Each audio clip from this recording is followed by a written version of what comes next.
Atlanta Business Chronicles Biz. Sponsored by Georgia Power and Go Beyond Profit. Good morning and thanks for joining us. We begin with headlines. As in-town land becomes more scarce, Novair Group is snapping up space. It just purchased several properties in Buckhead between Piedmont Road and Maple Drive. There are low-rise office buildings there now. Novair spent about $9 million for 1.5 acres. Last year, the company shelled out about half as much for the site of the former Sambuca Jazz Lounge and Ocean Prime Supper Club. Novair is known for its Sky House brand apartments. These latest acquisitions could allow the company to build a new tower. The company hasn't said exactly what it plans. Well, just as it did in downtown Atlanta, the developer Portman Holdings is making its mark in Midtown. The company presented plans last week for a 23-story tower at 3rd Street and West Peachtree. It has 2 other projects under construction in the area, the Coda Building and Anthem Technology Center. Combined, Portman is bringing nearly 1.5 million square feet of new office space to Technology Square.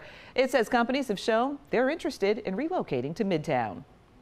The city of Atlanta is considering 2 revenue sources for bonds that would fund up to $1 billion in renovations at the Gulch next to Phillips Arena. A resolution before the Atlanta City Council would extend the lifespan of the West Side Tax Allocation District. The other potential revenue source would be a sales tax exemption because the development falls within a state-designated enterprise zone. The city has said the general fund budget would not be a funding source.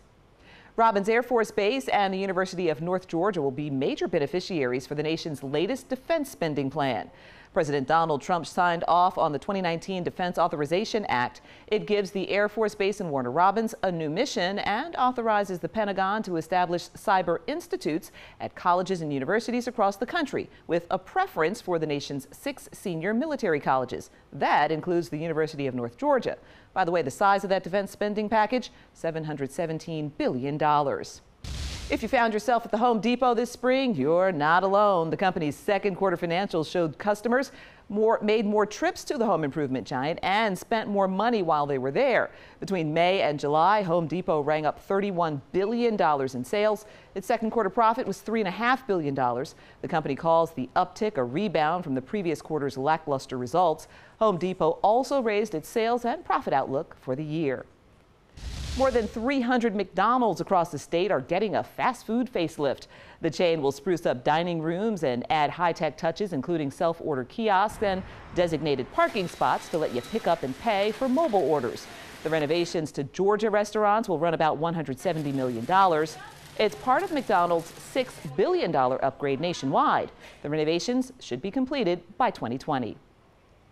Atlanta-based Coca-Cola is buying a minority stake in a new sports drink called Body Armor.